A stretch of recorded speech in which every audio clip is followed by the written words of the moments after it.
Do you like fish, aquarium, or maybe, I don't know, whales?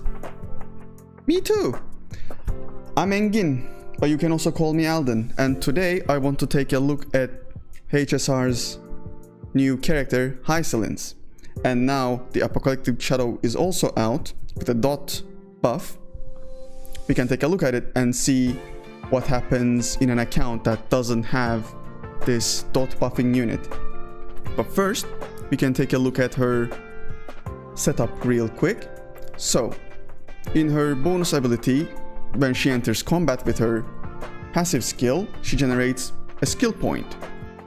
She also does more damage the more effect rate she has, and her teammates, which are Kafka and Black Swan, they all benefit from effect hit rate, and Kafka, if a member has 75% effect hit rate, they gain free attack, so this goes hand in hand with her. That's perfect. And also this is where the whale comes in. She does dot damage and she attacks with whales. We love whales. But the thing is, the unit is looking great. She buffs dot, the dot needed a new teammate. But maybe you want different units, you want to save more, and you're curious, can you still clear content without her? You can, but there's also a surprise that might benefit your account even more. Of course, it's Castorice. The first global effect that we get in the game. It's a free revive. And that is insanely powerful. Now, first I want to show you how my run went with my current dot team setup. And then we will take a look at the character builds and how they were.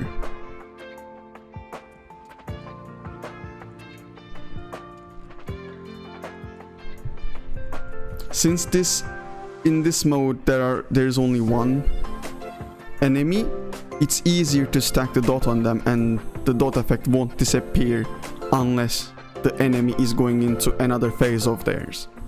And we also do this with dot effect to see how our tests will go. And you can see I open up with Ruan Mace Talent, Huohuo, Black Swan twice for good measure, and then we go with Kafka opening.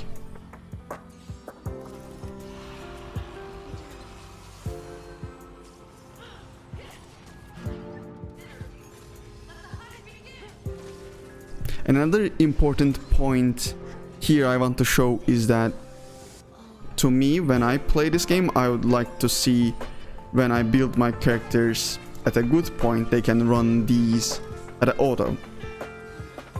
And I want to see if this is still possible for a dot team to run this in automated mode without Hysilens.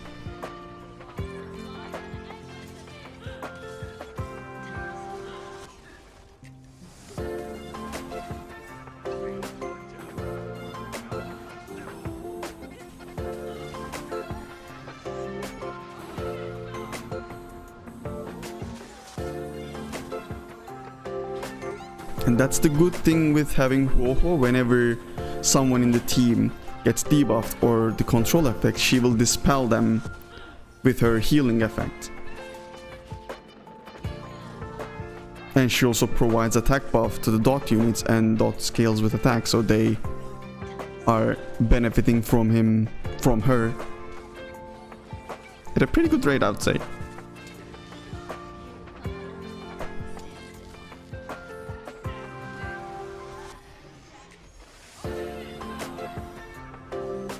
And this is where the benefit of having casters in your account comes in. Both of my units were dead in this upcoming attack. This could have also been avoided if I had a different support or healer unit, but I don't have it. But because I have Castorice, now both of my units are back alive and they can continue attacking. which at the end of this run showed me that having Castorice was more beneficial for my account in general, or in future Apocalyptic Shadow runs, because my characters are most likely to die, than the next or maybe 2 upcoming Apocalyptic Shadow runs having a dot buff. And they might not have the dot run, but there's always a chance that my characters can die in these runs. Which in here, it happened, and having the other character with the revive made it so the run is still going.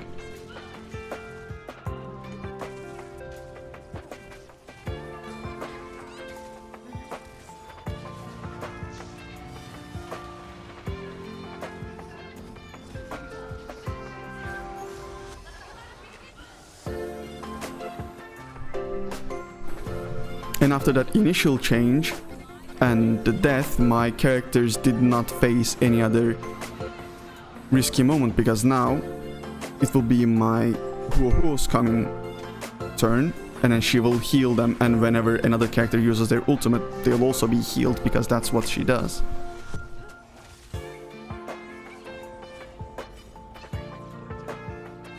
And even in this auto run, I do not have the issue of a skill point. They can keep using their skills, they can keep doing their attacks. It's all in auto mode. I don't need to worry about it. I know they're going to save.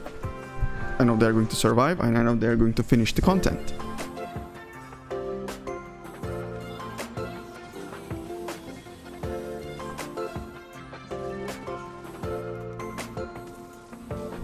And now that Fei Xiao's bar is broken, they'll take even more damage from normal attacks, and also the ability that we chose at the start makes it so she takes more damage.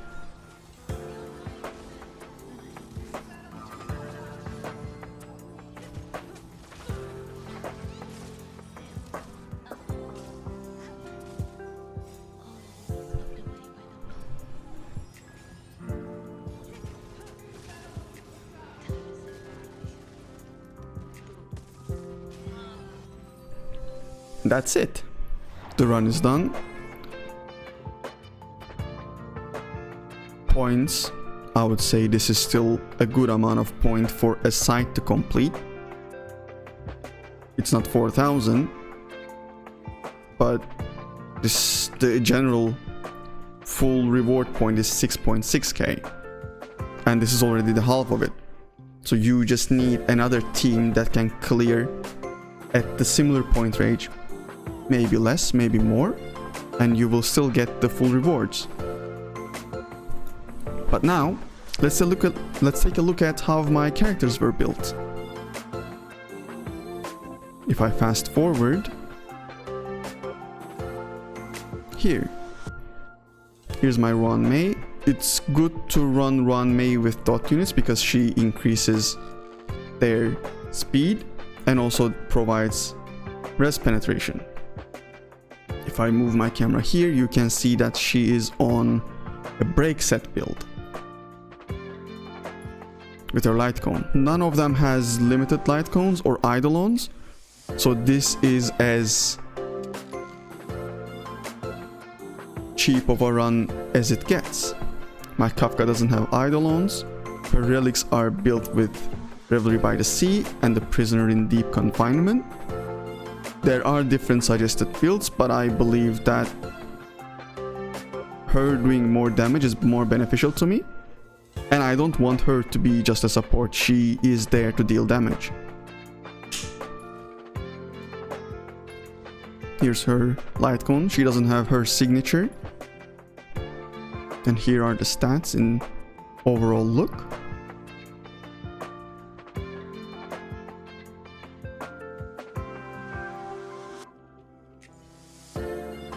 Here's also my Black Swan and her stats. They all have the needed effect hit rate, and with the amount of effect hit rate they have, Kafka gives both of them the 100% attack bonus. And again, none of them has their Eidolons. And for Huohuo, she's on a 2-2 build, so she can also be at a better build and heal them more and with more better light cones. But this is to show that it can still be done. Thank you for watching. I upload content on YouTube and Twitch, twitch.tv/its_Alden. Feel free to join me, talk to me about the game, and if you have any questions, I'll be there to answer. Thank you for watching.